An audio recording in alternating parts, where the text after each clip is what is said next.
Olá, muito bom dia. Hoje é terça-feira, dia 17 de novembro. Veja agora os destaques dessa edição da BMC News. O governo de São Paulo publica decreto que prorroga a quarentena no estado até 16 de dezembro. Serviços de pagamentos do WhatsApp será autorizado a operar no Brasil em breve, diz Banco Central. E veja também. Bolsonaro participa hoje da cúpula de líderes do BRICS para discutir a cooperação entre países e temas da agenda internacional. O presidente da Câmara dos Deputados, Rodrigo Maia, volta a defender a aprovação de medidas legislativas que organizem o orçamento e diz que os próximos meses serão decisivos para 2021.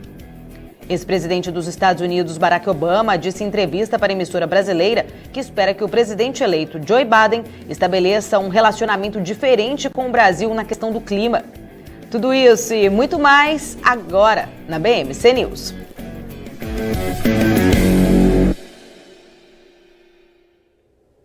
As bolsas europeias e os índices futuros dos Estados Unidos pausaram a disputa na sessão desta terça-feira após a forte alta de ontem, depois da farmacêutica Moderna anunciar dados preliminares indicando que uma vacina com mais de 94% de eficácia na prevenção do Covid-19.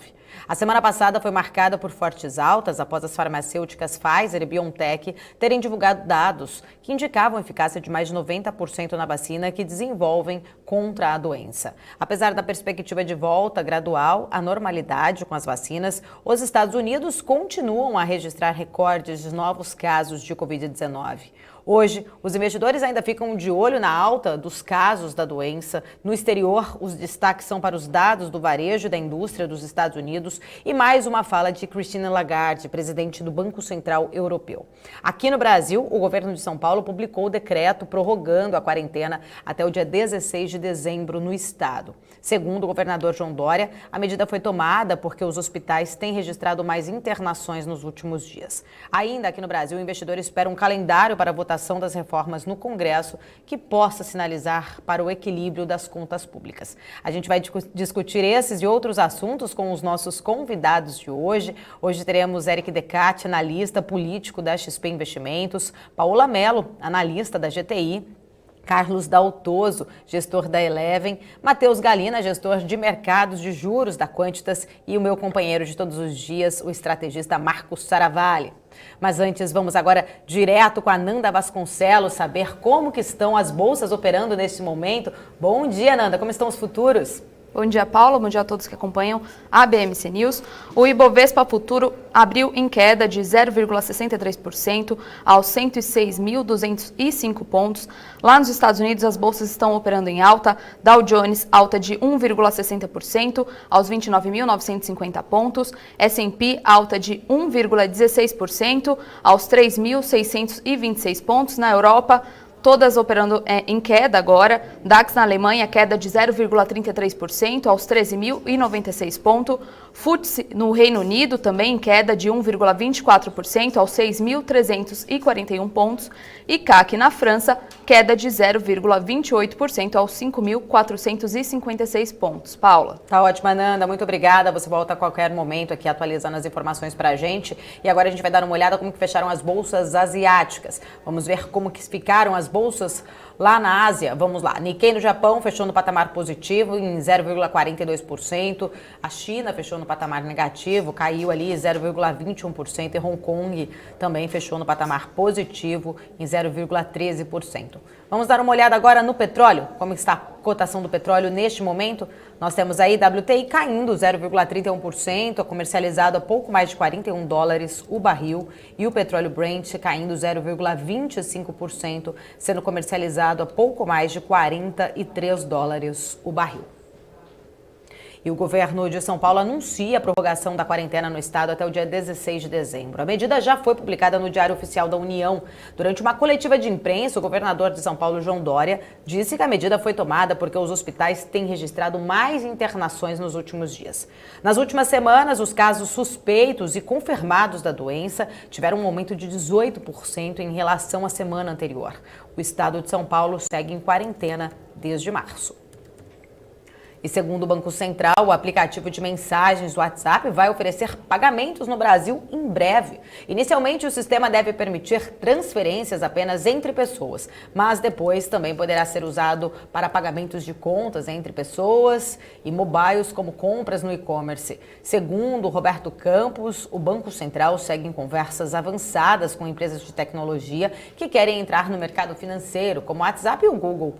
Campos Neto também acredita que haverá uma convergência cada vez maior entre o setor financeiro e os serviços de mensagens e conteúdo.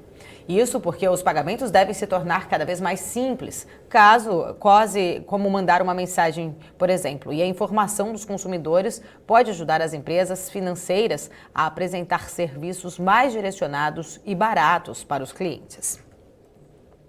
2 em cada 3 brasileiros acreditam no aumento do desemprego no país durante a pandemia. De acordo com uma pesquisa realizada pela Associação Nacional das Instituições de Crédito Financeiro e Investimentos, 67% dos brasileiros estão pessimistas em relação à economia e o mercado de trabalho para os próximos meses e temem uma possível alta no desemprego. No mesmo período do ano passado, a porcentagem era de 55%. Bom, e a gente vai agora direto à nossa redação para saber como está a agenda econômica de hoje com o Alex André, que está ao vivo aqui comigo. Bom dia, Alex. O que a gente tem para hoje? Bom dia, Paula. Bom dia a todos que acompanham a BMC News hoje pela manhã. Hoje o nosso foco na agenda fica lá nos Estados Unidos, Paula. Nós temos 2 principais dados. Um eu coloquei, vamos colocar aqui na tela, o outro eu vou falar primeiro sobre a produção industrial por lá. Esse dado vai ser divulgado 11h15 da manhã e tem uma projeção de alta de 0,8%. Agora, indo para os dados das vendas no varejo, que é o principal indicador lá nos Estados Unidos, o setor varejista, tem uma expectativa de um crescimento de 0,5% lá, Paulo. Esse dado vai ser divulgado 10h30 da manhã. Legal, Alex. E o que você tem das capas dos jornais, as manchetes que mais chamaram a sua atenção? As capas eu começo aqui no Brasil, coloca valor econômico, MDB perde 30% dos votos, mas ainda lidera no país, e também destacando uma outra manchete do jornal, coloca que BNDES vende 2,54 bilhões de reais em ações da Vale, que vem sendo muito repercutido no mercado. E no estado de São Paulo, coloca que o TSE foi atacado por milícias digitais, afirma Barroso, ministro Barroso. Folha de São Paulo coloca que o ministro Barroso muda a versão e diz que não pode prever segundo turno. Essas são as manchetes nacionais. Agora, indo para a nossa manchete internacional de hoje, eu destaco o Financial Times e coloca aí que a Moderna apresentou uma eficácia de 94% da sua vacina e, com isso, aumenta ainda mais as esperanças que as economias, enfim, voltem a acelerar. Paulo. Obrigada, Alex. Você volta a qualquer momento também atualizando as informações aqui pra gente, atualizando os dados que vão sair às 11h15. E a gente segue por aqui.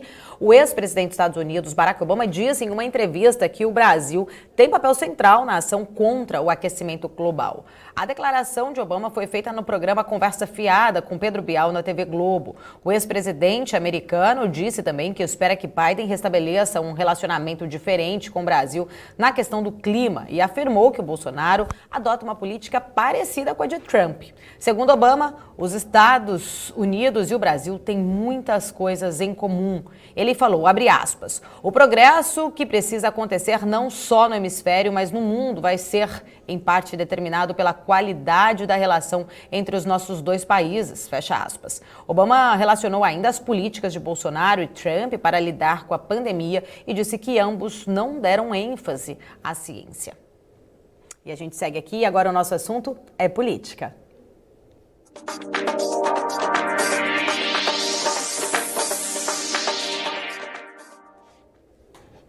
Rodrigo Maia voltou a defender a aprovação de medidas legislativas para organizar o orçamento como a PEC emergencial. O presidente da Câmara dos Deputados afirmou também que o comportamento do executivo nesse assunto vai mostrar se o governo seguirá liberal e gerando impacto direto na eleição presidencial de 2022. Durante uma palestra no Conselho Político da Associação Comercial de São Paulo, Maia disse, abre aspas, acredito que os próximos meses no parlamento para o governo federal terão peso muito maior até que os resultados das das eleições de 2020. O governo vai ter que tomar decisões, escolher caminhos que não são fáceis. Não são caminhos com votações simples e decisões simples por parte do governo, fecha aspas. Maia ressaltou ainda que o governo só saberá a força, que nós só saberemos a força do governo federal depois desse ciclo de votações que precisa começar nos próximos dias. Ele afirmou ainda que o governo precisa ser claro sobre o que defende e propõe para a sociedade. Para Maia, a matéria mais importante na pauta da Câmara é a votação da PEC emergencial. E o presidente Jair Bolsonaro está participando hoje da cúpula de líderes do BRICS, grupo que reúne Brasil, Rússia, Índia, China e África do Sul. A reunião virtual começou por volta das 8 horas da manhã. O bloco de países foi fundado em 2006. Na época, foi denominado de BRIC. Em 2011, a África do Sul passou a integrar o grupo, então passou a ser chamado de BRICS. Desde 2009, os líderes desses 5 países se reúnem anualmente. O último encontro do BRICS aconteceu em novembro de 2019, em Brasília. Os líderes do bloco vão discutir na cúpula de hoje a cooperação interna e temas da agenda internacional. Um outro assunto em destaque no calendário internacional é a eleição de Joe Biden como novo presidente dos Estados Unidos. Nós estamos aqui acompanhando o encontro e agora a Ananda Vasconcelos vai trazer para a gente atualizações. Parece que o presidente Jair Bolsonaro já está falando, né, Ananda? O que ele destacou até agora? Isso mesmo, Paulo, o presidente Jair Bolsonaro foi o último a falar, foi o último líder a discursar no BRICS e ele disse que o Brasil está comprometido com o combate ao terrorismo e também em busca de uma vacina contra a Covid-19. Ele também falou que o Brasil sofre ataques por causa da Amazônia e que o governo vai revelar uma lista de países que importam madeira brasileira ilegalmente. Bolsonaro também cobrou reformas na Organização Mundial da Saúde, na Organização Mundial do Comércio e no Conselho de Segurança da ONU.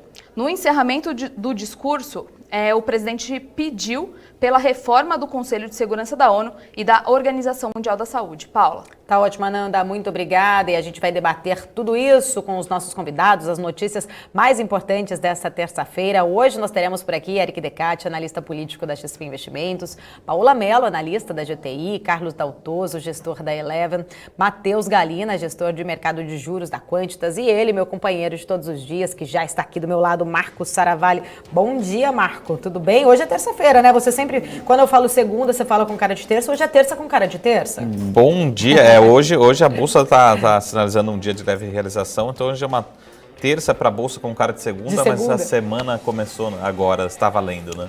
Ô Marco, ontem a gente teve um fechamento alto do Ibovespa, né? Foi o maior, acima de 106 mil pontos, o maior desde março, né? Desde o começo, antes da pandemia. Você acha que tem condições do Ibovespa manter essa tendência de alta e segurar isso? Bom dia a todos, bom dia, Paula.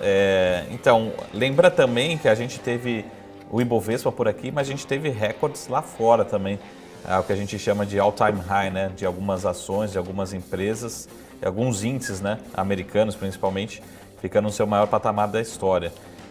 Então, esse movimento está acontecendo, esse movimento de apetite ao risco está acontecendo no mundo todo. Por aqui a gente não espera nenhuma reversão dessa tendência, não tem argumentos para acreditar num colapso, não tem argumentos nenhum, né? Que não seja venda de cursos ou ganhar seguidores no Twitter, além disso, tá? Então, ou seja, não dá para acreditar, não caiam nesse tipo de lógica, tá? O que a gente pode acreditar, sim, é que nenhuma bolsa sobe todos os dias positivo e a gente pode ter um aumento de volatilidade. Agora, a tendência de longo prazo é que as economias continuem em recuperação, a aproximação das vacinas, né? Mais novos pacotes de estímulo, tudo isso é bom para o crescimento das companhias, é bom para a aceleração das bolsas do mundo todo. Tá? Então, a gente não acredita numa reversão ou algo que poderia caracterizar, por exemplo, alguma bolha, algum estouro, alguma crise nesse horizonte. Tá? Então, esse cenário deve continuar, talvez não nessa velocidade que a gente viu nesses últimos 15, 20 dias, mas com certeza a tendência é de valorização para a Ibovespa e para todas as principais bolsas mundiais. Né? O Marco, a Ananda acabou de trazer atualizações ali desse encontro, né, do BRICS, e eu estava vendo o Twitter de uma pessoa aí, eu não sei se você conhece, mas que fez uma pergunta: qual a importância do Brasil fazer parte do BRICS? E aí eu faço essa pergunta para você agora, apesar de você ter falado aqui outro dia para ninguém seguir ele no Twitter, eu sigo o Marco Saravalli, e aí eu quero realmente transferir essa pergunta para você. Qual você acha que é a importância do Brasil fazer parte do BRICS e toda essa discussão, principalmente do que o Bolsonaro acabou de dizer? A minha provocação é justamente essa, assim, o BRICS ainda não mostrou para que veio, né? Ou seja, para que existe. Na verdade, assim, o BRICS ele surgiu lá no começo do século de um analista como eu, como outros analistas, que ele inventou um termo, né? Ele falou assim, quem vai realmente dominar o crescimento naquele momento, lá no começo do século, e realmente aconteceu um pouco ali de 2002 até 2007, 2008, a sustentação do crescimento veio dos países emergentes, né? Principalmente da China, uma parte também do Brasil e outros países emergentes. Agora, hoje não faz muito sentido, né? Na verdade, assim, acho que o Brasil talvez precise fazer mais, são relações bilaterais. Acho que mais importantes, por exemplo, é voltar à possibilidade de um acordo comercial com a União Europeia do que com o próprio BRICS. BRICS, a gente tem muito barulho e pouca efetividade, né? Ou seja, para que realmente serve, que não sejam reuniões aí, agora pelo menos não precisa mais viajar, não gasta o nosso dinheiro, né? Economiza em viagem, pelo menos. Então, essas reuniões online ajudam para isso. Mas não faz sentido nenhum, hoje a gente não tem uma razão e depois de muitos anos, por enquanto não teve nenhum grande resultado, pelo menos positivo, talvez resultado negativo nas nossas contas, né? Então, essa é a leitura que eu trago. Se realmente fosse para fazer algo efetivo, para ter alguma relação comercial, por exemplo, um possível acordo comercial com a União Europeia ou outra região, enfim, algum outro país, eu acho que faria sentido. Mas, por enquanto, até chegou a se cogitar numa moeda comum, né, em alguma outra, algo mais radical. Mas, por enquanto, acho que é mais barulho para manchete de jornal do que outra coisa.